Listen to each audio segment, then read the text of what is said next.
Bismillahirrahmanirrahim. Assalamualaikum warahmatullahi wabarakatuh. Perkenalkan saya Messi, Prodi Ekonomi Syariah semester 6. Kali ini saya akan membahas tentang BI atau Bank Indonesia. Mungkin banyak yang berpikir, termasuk saya pribadi, tentang mengapa BI atau Bank Indonesia memiliki hak monopoli untuk mencetak uang rupiah. Lalu bagaimana prosesnya dan milik siapa Bank Indonesia sebenarnya? Tapi yang perlu kita ketahui bersama yaitu seluruh bank sentral di dunia adalah milik swasta yang diberi hak monopoli untuk mencetak uang. Kemudian muncul satu pertanyaan lagi, siapa pemilik bank sentral?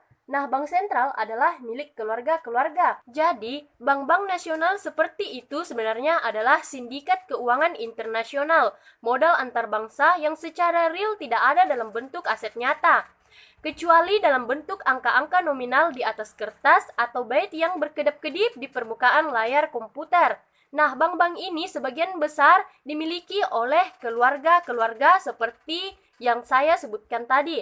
Utang-utang yang mereka berikan kepada pemerintahan suatu negara tidak pernah diminta oleh rakyat negara tempat mereka beroperasi, tapi dibuat oleh pemerintahan demokratis yang mengatasnamakan warga negara.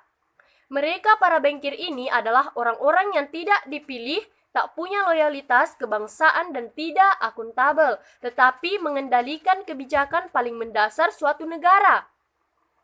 Dan setiap kali mereka menciptakan kredit, setiap kali itu pula mereka mencetak uang baru dari bait komputer belaka. Lantas, siapakah sebenarnya pemilik Bank Indonesia? Kalau bank-bank sentral di negara-negara lain milik keluarga tertentu yang tidak memiliki loyalitas kebangsaan, siapakah yang memiliki Bank Indonesia? Ini adalah pertanyaan valid yang seharusnya kita ajukan sebagai warga negara Republik Indonesia. Kita tahu rupiah pun diterbitkan oleh Bank Indonesia sebagai pihak yang diberi hak monopoli untuk itu. Kita tidak pernah diberitahu siapa pemegang saham Bank Indonesia. Tapi marilah kita tengok sejarah asal-muasal bank sentral di Indonesia ini. Begitu Indonesia dinyatakan merdeka, para pendiri Republik baru ini menetapkan BNI pada tahun 1946 sebagai bank sentral dan menerbitkan uang kertas pertamanya, yaitu ORI atau Uang Republik Indonesia dengan standar emas. Setiap 10 rupiah didukung oleh 2 gram emas. Ini artinya rupiah dijamin 1/5 gram emas per 1 rupiah. Ketika Insinyur Soekarno dan Dr. Anjos Muhammad Hatta menyatakan kemerdekaan Republik Indonesia, pemerintah kolonial Belanda tidak mengakuinya, apalagi menyerahkan kedaulatan Republik baru ini. Belanda mengajukan beberapa syarat untuk dipenuhi, dan selama beberapa tahun terus mengganggu secara militer.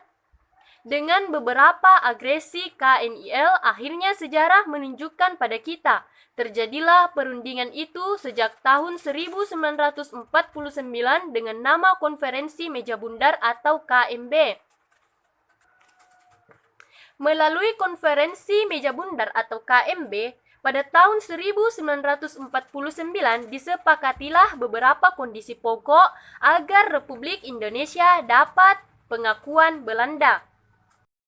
Yang pertama, penghentian Bank Negara Indonesia atau BNI pada tahun 1946 sebagai Bank Sentral Republik dan digantikan oleh NVD Jevase Bank, sebuah perusahaan swasta milik beberapa pedagang Yahudi Belanda yang berganti nama menjadi Bank Indonesia atau BI.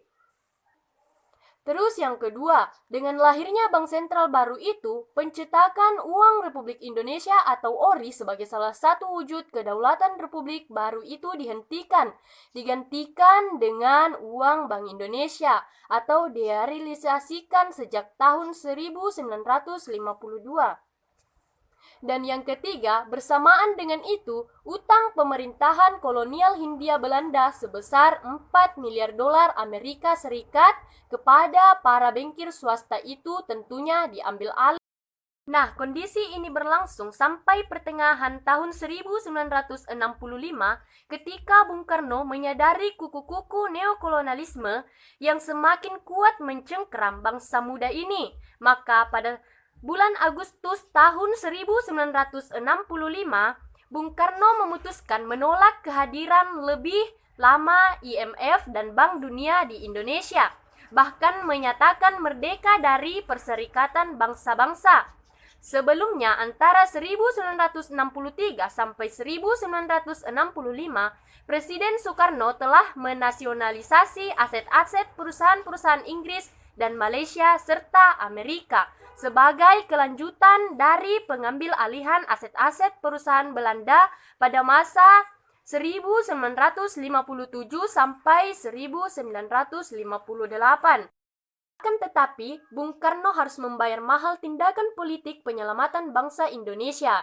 Nah, Insinyur Soekarno harus enyah dari republik ini, dan itu terjadi pada tahun 1967 dengan naiknya Jenderal Soeharto sebagai Presiden Republik Indonesia yang kedua. Dengan enyahnya Insinyur Soekarno, neokolonialisme bukan saja kembali, tetapi menjadi semakin kuat. Nah, tindakan pertama Jenderal Soeharto pada tahun 1967 adalah mengundang kembali IMF dan Bank Dunia dan kembali menundukkan diri sebagai anggota PBB. Neokolonialisme berlanjut. Berkuasanya Orde Baru di bawah Jenderal Soeharto menjadi alat kepanjangan neokolonialisme melalui pemberian paket bantuan bangunan. Nah, untuk dapat membangun bagi bangsa-bangsa terbelakang, miskin dan bodoh dalam definisi baru sebagai dunia ketiga yang baru merdeka ini, tentu memerlukan uang. Maka disediakan paket bantuan termasuk sumbangan untuk mendidik segelintir elit, tepatnya mengindoktrinasi mereka dengan ilmu ekonomi pembangunan, manajemen pemerintahan, plus pinjaman lunak, bantuan pembangunan lewat lembaga-lembaga keuangan internasional atau dengan dua lokomotifnya yakni IMF dan Bank Pembangunan atau Bank Dunia. Selanjutnya, di mana utang luar negeri Indonesia yang hanya 6,3 miliar dolar Amerika Serikat di akhir masa Soekarno atau dengan 4 miliar dolar diantaranya adalah warisan Hindia Belanda tersebut di atas ketika Orde Baru berakhir menjadi 54 miliar dolar Amerika Serikat dengan posisi Desember pada tahun 1997. Lebih dari 10 tahun sesudah Soeharto, lengser utang luar negeri kita pun semakin membengkak menjadi lebih dari 150 miliar dolar Amerika Serikat. Kita ketahui, jatuhnya Jenderal Soeharto adalah akibat krisis moneter yang disebabkan oleh kelakuan para bankir dan spekulan falas. Tetapi rumus klasik dalam menyelesaikan krisis moneter adalah bailout, yang artinya pemerintah atas nama rakyat harus melunasi utang itu. Ironisnya, langkahnya adalah dengan cara mengambil utang baru dari para bankir itu sendiri. Dan bayaran untuk itu semua dari ironi menjadi tragedi adalah republik ini kini sepenuhnya dikendalikan oleh para bankir melalui letter of intent seluruh kebijakan pemerintahan Republik Indonesia tanpa kecuali hanyalah menuruti semua yang ditetapkan oleh para bankir. Dua di antaranya yang terkait dengan bank sentral dan kebijakan uang adalah tahun 1999 Bank Indonesia yang semula adalah Deutsche Bank itu telah sama sekali dilepaskan dari Republik Indonesia. Gubernur BI atau Bank Indonesia bukan lagi bagian dari Kabinet Republik Indonesia.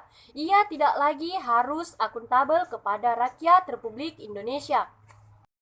Mulai tahun 2011 melalui Undang-Undang Mata Uang yang kalau disahkan, Bank Indonesia dilegalisir sebagai pemegang hak monopoli menerbitkan uang kertas di Indonesia. Dan bersamaan dengan ini dilakukan kriminalisasi atas pemakaian mata uang lain sebagai alat tukar di Republik Indonesia, dengan kemungkinan pengecualian atas mata uang kertas tertentu, yang bisa kita juga maksudnya tentu saja adalah dolar Amerika Serikat. Mulai tahun 2011 melalui Undang-Undang Mata Uang yang kalau disahkan, Bank Indonesia dilegalisir sebagai pemegang hak monopoli menerbitkan uang kertas di Indonesia. Dan bersamaan dengan ini dilakukan kriminalisasi atas pemakaian mata uang lain sebagai alat tukar di Republik Indonesia, dengan kemungkinan pengecualian atas mata uang kertas tertentu, yang bisa kita juga maksudnya tentu saja adalah dolar Amerika Serikat. Kalau para wakil rakyat di DPR yang kini tengah merampungkan undang-undang mata uang tidak mengerti atau pura-pura tidak mengerti semua konstelasi ini, warga Republik ini harus memahaminya. Dan sebagai warga negara yang mengerti, kita memiliki hak asasi dan hak konstitusional untuk mengambil keputusan sendiri. Itulah materi yang sudah saya jelaskan tentang BI atau Bank Indonesia. Kurang dan lebihnya mohon dimaafkan apabila saya ada salah kata, mohon dimaafkan karena saya hanya manusia biasa yang tidak luput dari kesalahan. Wabillahi taufiq wal hidayah. Wassalamualaikum warahmatullahi wabarakatuh.